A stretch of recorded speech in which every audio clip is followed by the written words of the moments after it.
Welcome everybody. My name is Patricia Rosas. Again, I work up in the retirement section as one of the lead specialists, and we are going to go ahead and get started on retirements. All right, so we're going to go ahead and go through the retirement life cycle. As you can see here, we're going to go through retired pay, reduced retired pay age, active duty, former members, and retired reserves. Retired reserves, 20 years of satisfactory service. So when you are getting close to retirement eligibility, you will want to make sure that your service history is up to date, showing that you have all of your points and service, requiring that you need to have 20 years of satisfactory service. If you are retiring under a medical retirement with a medical code of 31 or 37, you need to have a minimum of 15 years of service with the documentation showing your medical code. Voluntary retirement. Guard reservists, and reservists apply to transfer to the retired reserves using the VPC dashboard. So you'll log into the MyPERS website, go to the VPC dashboard, and apply through the application that says apply for retirement. Once you've applied, you can track your application from start to finish. Once you've submitted that application, it will go through your chain of command for coordination. At that time, you will not be able to access your application until it has been coordinated on by your chain of command. Your MPF can utilize the VPC reports to see which members have applied for retirement so that they can track that retirement as well. Members can comply with yearly end strength policies in place at the time of your retirement application. Members with medical codes 31 or 37 have two options. One is to have the medical code removed if necessary, or the other option is to submit for Guard 469 and Statement of Selection to show that you do have that medical condition and that you are not fit for worldwide duty. Transfer to the retired reserves. If you are applying under your MSD or higher tenure, it is automatic. However, we do want to reiterate that when you are waiting for the application to automatically process for you, it will take approximately 3 to 4 months after your MSD or higher tenure for that application to be built. The reason for that is we have done that in the past where we have submitted applications and the members have had their MSD extended or their higher tenure extended, and it's caused a lot of headaches having to go back and back everything out. So we ask that if you're going to follow your application and you have a ceremony coming up or you need documents, orders, certificates prior to your retirement, that you automatically do your own retirement application. Otherwise, like I said, it'll take a couple months after your date for your application to be built and processed. Next slide, please. Change dates and withdrawals. Once you've submitted your application for retired reserves, you do have the right to go ahead and withdraw your retirement or change your date. However, based on the AFI, you must be able to put justification in the best interest of the Air Force and what the reason for your change date or withdrawal is. Once that is submitted, we will go ahead and take a look at that and pass it up to leadership for approval. However, if you are within 30 days of your original retirement date, you must submit a completed MFR signed by yourself and your chain of command stating that you are withdrawing or changing your retirement date due to whatever reason based on your condition is. If you are outside that 30-day window, you can go through the VPC and request the change date withdrawal, adding the justification into the application. Officers' time and grade for retirement, 05 and above have 3 years satisfactory service in grade. Majors and below is 6 months satisfactory service. You will have to meet those if you are retiring on your MSD, age 60, or medical disqualification. It's 6 months. So if you're being separated due to any of those reasons, you only have to have 6 months time and grade for officers. Guard selected non-retention is not involuntary for time and grade purposes. Okay, so we go off of the current date effective, not your date of rank. So when you're looking at your documents, make sure that you're going off of that current effective date, not the actual date of rank. A former member is any person who has elected to separate or be discharged instead of transferring to the retired reserves. They may not be able to be reappointed or enlisted just to retire. They also do not accrue longevity. So when they get ready to apply for pay, which they are entitled to at age 60 or RRPA, which we'll talk about here shortly, former members do not receive longevity service. They will still receive an ID card and continue to receive their pay.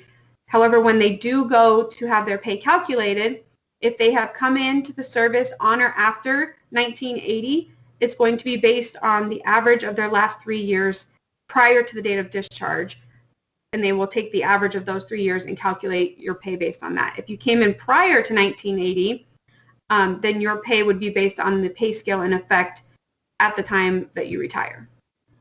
Very similar to the retired reserves, however, for an active duty retirement, you must have 20 years of total active federal military service, or TAFMs. Officers will have 10 years of active commissioned service, which is a requirement. Retired pay effective date will be the first of the month. So when you apply to retire with an active duty retirement, you cannot retire on the 15th of the month. It has to be the first of whatever month you are wanting to retire. So you'll need to make sure you have your 20 years of TAFMs before that retirement date or at that retirement date when you apply for your retirement. Same way as applying for the retired reserves, you'll go through the VPC website and apply through the online application. When you do that, make sure that you're submitting your completed 2656 signed and completed with banking information. And also, if you have a copy of your current active duty orders that you're on taking you to your retirement date or beyond, that you attach those to, that will help when we do our retirement audit process. It is mandatory for members to provide on their application, as we said a few minutes ago, your banking information. And at this time for active duty retirements, you will need to make a new survivor benefit plan election. So if you made a reserve component survivor benefit plan election, RCSBP, in the past, that will be null and void. So once you apply for retirement, you will need to make a new election, no matter what election you already had. So that RCSBP election does not flow over to your active duty retirement. You will need to make a new election. We also ask that you submit your active duty orders. Members are encouraged to indicate when you're on your application whether you're going to take terminal leave, permissive leave, TMO, or you're having a ceremony that's going to be happening. We need to know that information so that we can make sure that your application is going to be able to be processed in time for those scenarios to take place. So once you receive that to us, then we will go through the process of making sure that your application is ready to go. If you are assigned to the headquarters role and you are on the AA or BA file, you must submit your application through the AFPC website, which is through the virtual MPF, not ARPC. So ARPC does not process applications if you are assigned to the headquarters role. Same thing for time and grade. However, for officers, major and below, is 6 months of active duty service, not just SAT service. So you need to make sure that if you're retiring as an officer, that you have either the 6 months or the 3 years based on your rank of active duty service.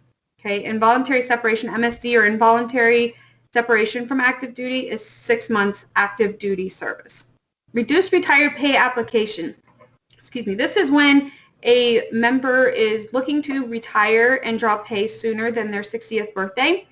This reduced retired pay application you would submit through the VPC no less than 6 months prior to your retirement date. So if you're choosing to retire before age 60, you'll need to submit an RRPA application so that we can verify what your confirmed date to start drawing pay is. Okay, so right now we are aware of some issues with the RRPA. We are monitoring that. We do have developers working that. So just know when you are trying to submit for the reduced retired pay application, there is some lag and there is some issues with it that we are currently working. So we should have an update hopefully soon with that. Right now, reserve members do not need to submit orders for us to review. If you would like to, you can. However, it's supposed to be linking to the arrows so that we can go ahead and it will auto-populate the orders and the qualifying time for you. Guard members still do need to submit their orders for review. They are not yet automatic. We are working on that process as well.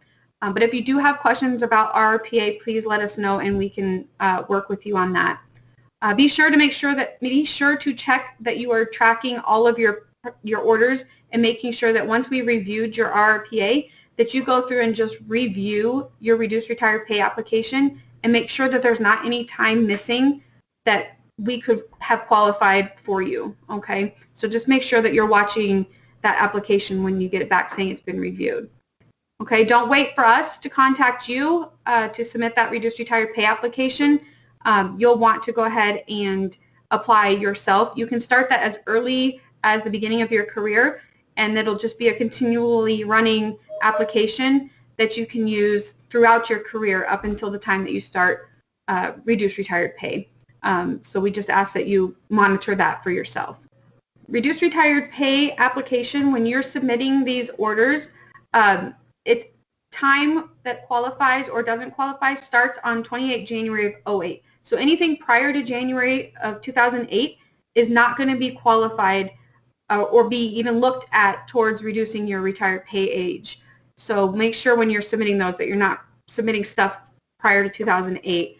It's going forward. So for every 3 months or 90 days within the same fiscal year, up to 2015, you'll be able to pull down your retirement date and start drawing pay 3 months prior. So for every 90 days within the same fiscal year, you'll be able to draw your time down by 3 months. Starting in FY 16, 15, and 16, when you have active duty service that's qualifying, let's say you have 30 days in FY 16 and 60 days in FY 17, you can combine that period of time for one period of 90 days. So starting with fiscal year 15, you can combine your consecutive year time to equal the 90-day period to give you that 3 months. So shown below, you can see a couple of the qualifying and non-qualifying active duty orders. If you don't see those on the list, the ones that you're trying to submit, go ahead and submit it and let us take a look at it, and we will review those and make sure that they're credited or not credited. So you have now become eligible for retired pay. You are either approaching age 60, you're eligible based on the reduced retired pay, you're getting ready to submit for retired pay. So the qualifications, you either have to be eligible for RRPA, have a qualifying date in the system, you're approaching age 60, you're working up to your pay age 60 or beyond, and working past age 60. So if you are one of those that are going to be working past age 60, you will need to submit a 12308 waiver, which will give you the credit and service past age 60 to be credited towards your retired pay once you start retiring. Okay, so retired pay is not automatic. So if you are coming up to your age 60 birthday or you're coming up to your RRPA date, you must submit your application online. So this is now done through the VPC website. Just like you submitted for reserve retired pay or reserve retirement, this is where you'll submit for retired pay as well. So you'll go into the application, submit your completed DD form 2656, submit that through the application, and it will come straight to ARPC for processing. And at that time, we will reach out to you if we have any questions or need additional documents, and then we will go ahead and start the audit process. Now, if you choose to not start your pay at age 60, just know that you are eligible for 6-year statute of limitation to start your pay and receive that back pay up to 6 years. So to determine what type of pay you're going to be calculated on, like I said before, if you came into the service prior to 1980, you're going to receive pay based on the pay scale in effect at the time of your retirement, of your retired pay retirement. If you come in on or after 1980, which is going to be most people coming into the service now, you're considered high 3, which means when we send your package up to DFAS, they are going to go ahead and take the average of your last 36 months of base pay and average that together to come out with your retired pay estimate. So if you are a general officer in the Guard and you are submitting for retirement, you're going to contact SLOMO and complete the Air Force Form 131, and that will go through SLOMO to do your IG check, make sure that everything is in order that you need to have for your retirement to start. They will then send all of that documents to ARPC, and we will go ahead and do the process from there. So at this time, general officers do not apply online. They apply using the 131. For reserves, that member would go through the headquarters AFREG, and they would also do the same IG check, make sure everything is complete, and forward your package to ARPC to process your retirement. Once you've submitted your retirement application and we have processed your retirement order and have sent that to you via MyPERS, you will receive a package in the mail with either your retirement certificate. If you have a spouse and you've annotated that on your application, you'll receive a spouse certificate, a presidential certificate, the presidential letter if you've served 30 years of service or more, and the retired PIN. Whether you are a guardsman or reserve IMA, ARPC is still providing you a flag. So you will also receive that with your certificates. You'll receive a tracking number once that's been sent, and you can track that to your doorstep. We do have a question, though, that just came in from Tech Sergeant Durkins and wants to know, where is the tracking number sent to? So the member will receive an email through MyPERS that will provide the tracking number. Once that tracking number is available, the outbound team will send out an email with the tracking number to the member himself. Excellent. And Major Halleck would like to know where the retirement flags are sent. Are they mailed to the unit or to the member? The retirement flag is mailed to the member. However, if they have annotated on their application a POC, then their entire package, including the retirement flag, would go to that POC. So if they have somebody facilitating their ceremony or whatever they choose, it will go to the POC on file. If there's not a POC, then it will go straight to the member. Excellent. Thank you. At this time, I spoke too soon. Another question from Tech Sergeant Durkins. Will you be reviewing retirement pay?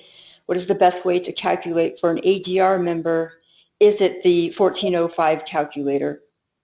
There is a calculator out on the MyPERS website that you can use to calculate active duty pay. It's a little complicated to go into this way, but if you want to request a audit of your estimate of pay, you can submit that through the MyPERS website and we can do a calculation for you. But there is that active duty calculator out there that you can use, and it's pretty spot on with an estimate for pay.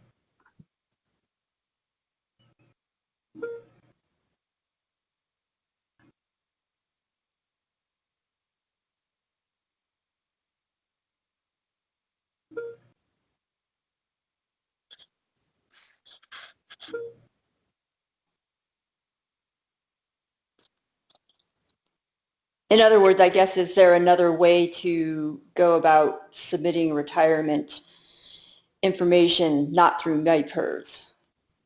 And I'm sorry, if you asked before you cut out, I think the question was, is there a way to submit for retirement if you can't get into MyPERS? Is that the question? That is correct. Yes, ma'am. Okay. Right now, there's not necessarily a workaround. We obviously have the 131 that can be submitted. We just ask that if you are having MyPERS issues, that you please reach out to the system support office to get help with getting that online and getting your assistance with the MyPERS. That makes it a lot easier for you guys to track your applications. Once we submit it, it's really not available for the member themselves to actually follow their retirement application from start to finish. So if you're having MyPERS issues, I would reach out to the system support folks and ask them for assistance on getting the MyPERS issue corrected.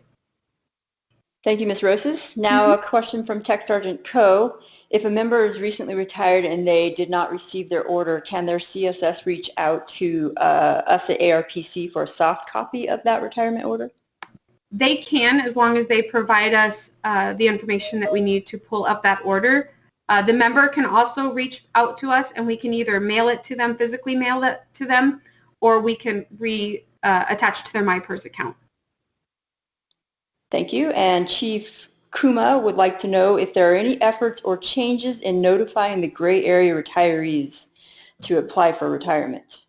For retirement pay, there is a letter, my understanding there's a letter going out approximately 4 months prior to the 60th birthday. There's a roster that's pulled, and then a letter will be sent out to the members stating that they're coming up on their age 60 to go ahead and apply. So yes, that is still in the process. I will double check to make sure that that is still happening. But my understanding is that has been reinitiated, so it should be, they should be receiving letters as long as their addresses are all up to date. Terrific news. Okay, Staff Sergeant Vandegrift would like to know if members can upload documents anytime throughout the routing. For a actual retirement application, no. Once they have submitted their application through coordination, the member cannot go back and retrieve it until we have received it at ARPC. So if they forgot something, hopefully their unit commander or whoever the next person in line to approve the application has caught it and has reached out to them, or they have contacted us and said, hey, I forgot to add this documentation, and then they could submit it through MyPERS and we can add it to their application. As far as the reduced retired pay application, once it's been submitted, you cannot access the RRPA until we've completed the audit part on our side. So in short, the answer is no once it's been submitted, but once it's with us, if you have additional things, you can always send in a MyPERS ticket and we can add it. Nice. Thank you all for the rapid fire questions and answers.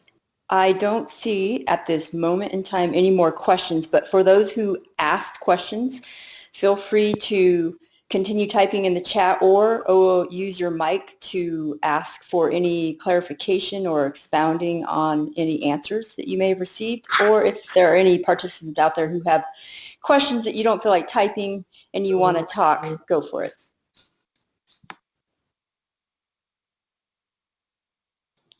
And I've got a new set of questions coming in from chat, one from Master Sergeant Faust.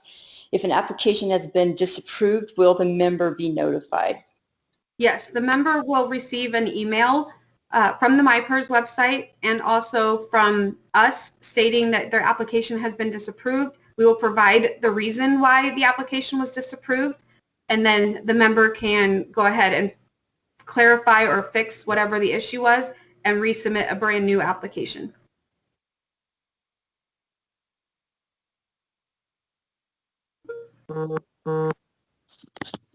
Okay, we have Mr. Jennings answering a couple questions in chat as well, so I hope I didn't miss.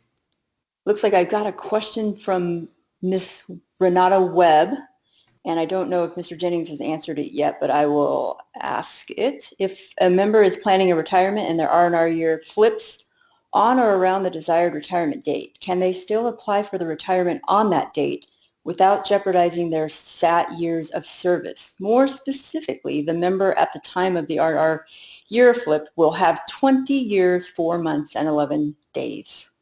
Okay, so as long as the member who is applying for reserve retirement, as long as they have 20 years of satisfactory service, they can choose any date that they want to retire, whether it falls in the middle of an R&R year or it falls after an R&R year. They just have to have at least 20 years of service at that time of retirement. So if they are past that, they have 20 years, 4 months, and 11 days, they can choose any day that they choose to retire.